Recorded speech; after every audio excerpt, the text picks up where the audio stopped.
Hey, bonjour à tous et bienvenue sur le quart d'heure neuro. Cette semaine, on se retrouve tous les trois.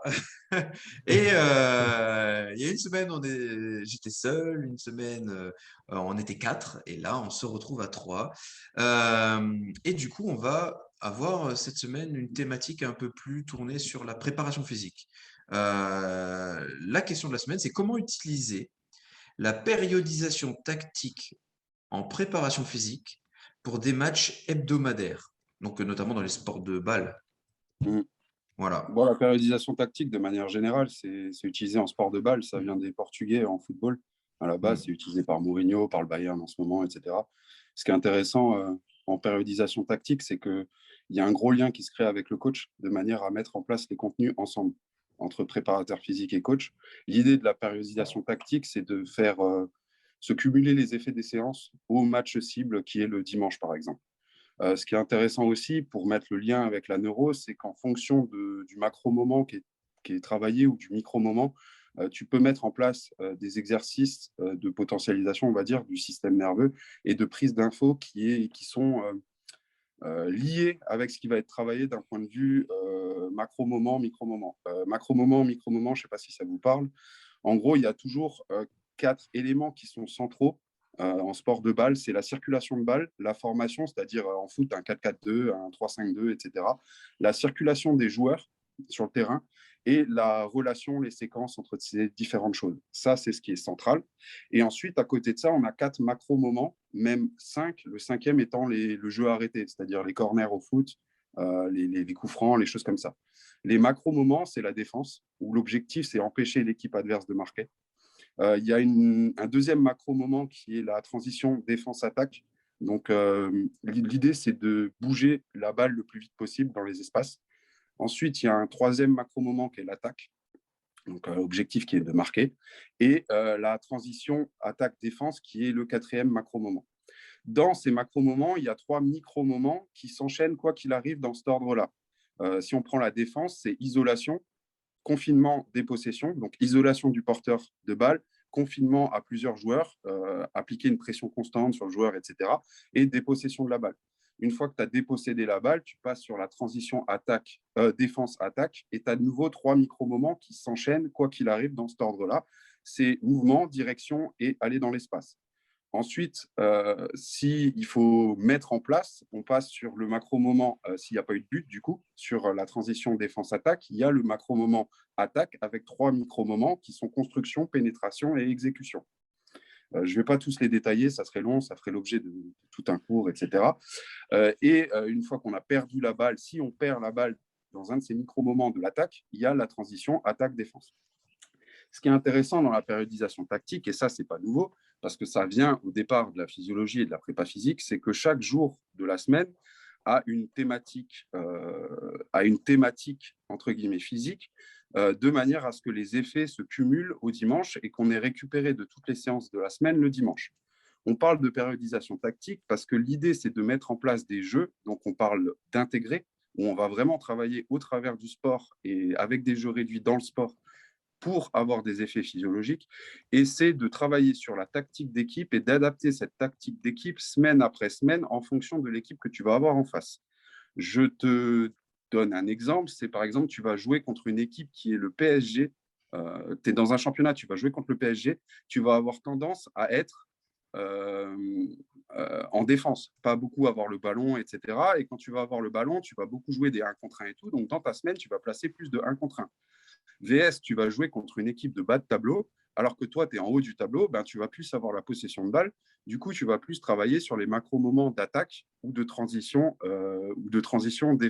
attaque-défense. Donc, tu vas choisir tes macro-moments à travailler dans la semaine en fonction du week-end. Ce qui est intéressant de savoir, donc comment mettre en place, c'est là où est tout l'intérêt, c'est que tu mets en corrélation les apports physiques et les apports technico-tactiques du coach. À savoir que si tu joues le dimanche, le lundi, c'est un jour de régénération.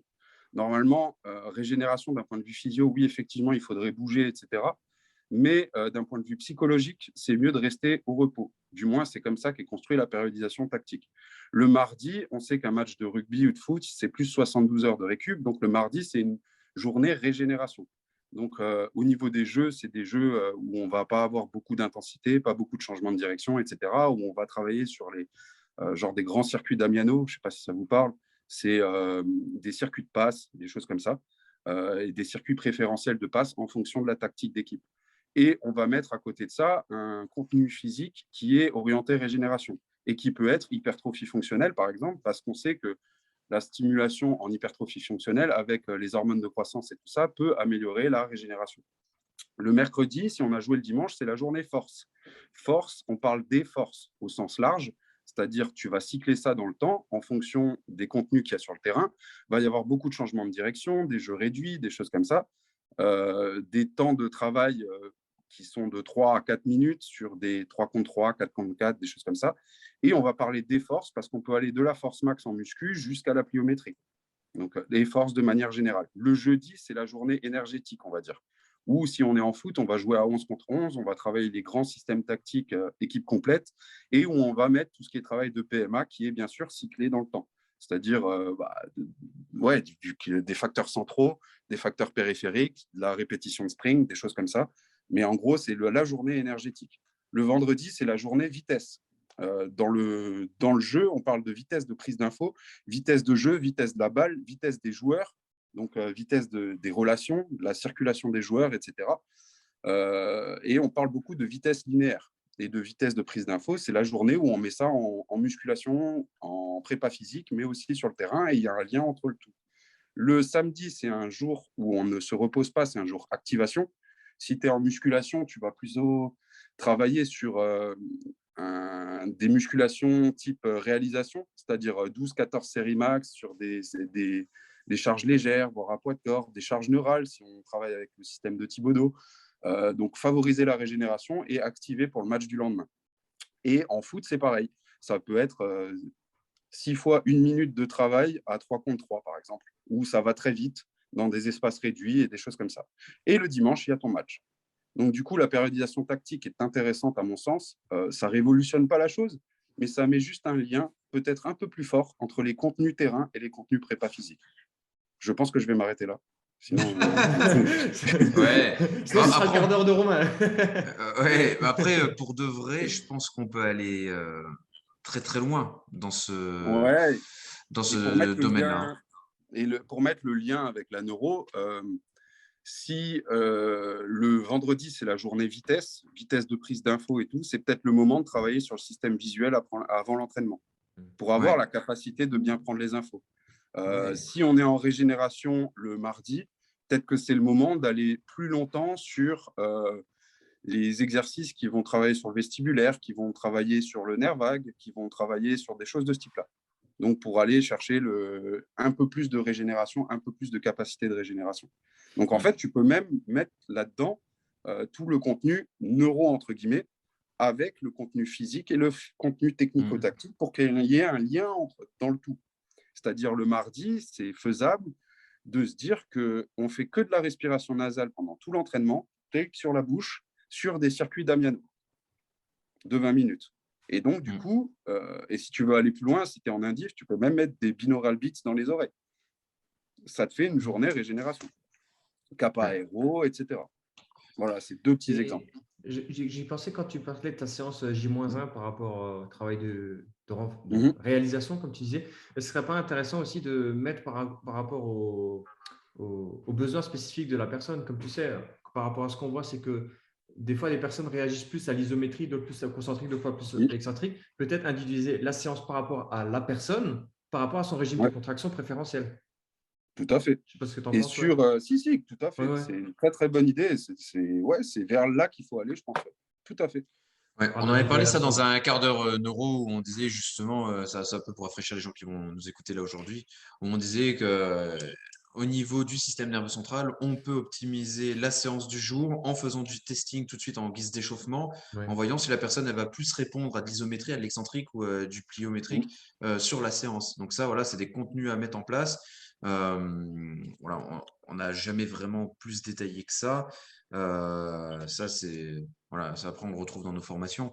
Mais clairement, c'est quelque chose, on est dans l'individualisation au taquet maximal et vraiment dans l'optimisation de la perf au jour le jour, quoi. Ouais.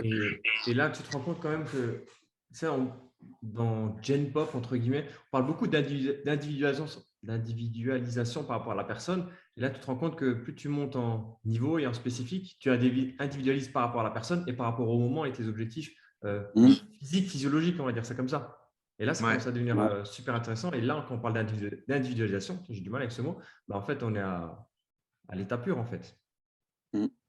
Enfin, voilà. yes. Ouais, moi, j'avais des trucs aussi en périodisation tactique, moi, que j'appliquais. Alors après, tu sais, en fonction du volume, de l'intensité du jour, tu vois. Donc, par exemple, un jour plus 1, vraiment être, comme tu disais, sur de la régénération. Jour plus 2, doubler les séances avec un volume faible et une intensité faible, tu vois. Jour plus 3, doubler. Non, jour plus 2, c'est un jour Ouais. simple. Jour plus 3, on double la séance avec un volume élevé, tu vois, à peu près Ouais. 150%, avec une intensité standard. Et ainsi de Ouais. suite, tu vois, en fait, on alterne des jours simples, jours doubles, avec des Mmh. volumes d'entraînement qui sont soit hauts, soit très bas, soit très hauts, soit moyens, tu vois, et avec des intensités qui peuvent alterner. Je sais aussi, comment il s'appelle déjà? Il partage beaucoup sur Facebook sur la Morin. périodisation. Ouais, Stéphane Morin, Morin.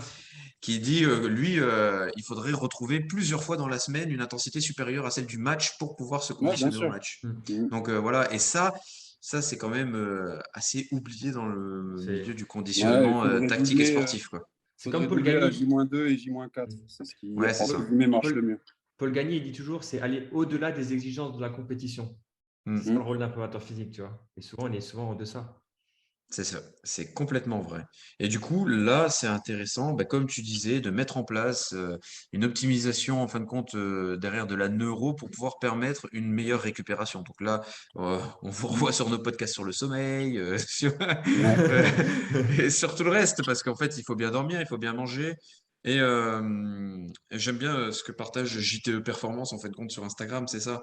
Tout le monde cherche des produits miracles quand, en fin de compte, la base n'est pas respectée. Là, si on veut mettre en place quelque chose de bien avec des intensités qui sont quand même au-deçà de ce qu'on peut retrouver sur une intensité de match, alors il va falloir vraiment mettre en place des stratégies euh, de, de récup qui seront Mmh. optimum, quoi.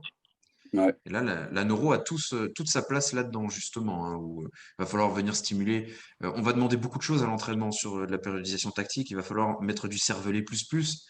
Il va falloir vraiment ouais, mettre en place une petite progression, en fin de compte, neuro sur le long de la semaine qui pourrait nous permettre d'arriver à optimiser tout ça. Mmh. Après, ce qui est intéressant, c'est que la périodisation tactique, tu peux l'utiliser en indiv, en fait. Mm. En regardant les vidéos de match, et par rapport au schéma tactique de l'équipe dans laquelle le joueur joue, tu peux voir sur quel macro-moment le joueur a des soucis et sur quel micro-moment des macro-moments il y a un souci. Et donc, du coup, aller chercher les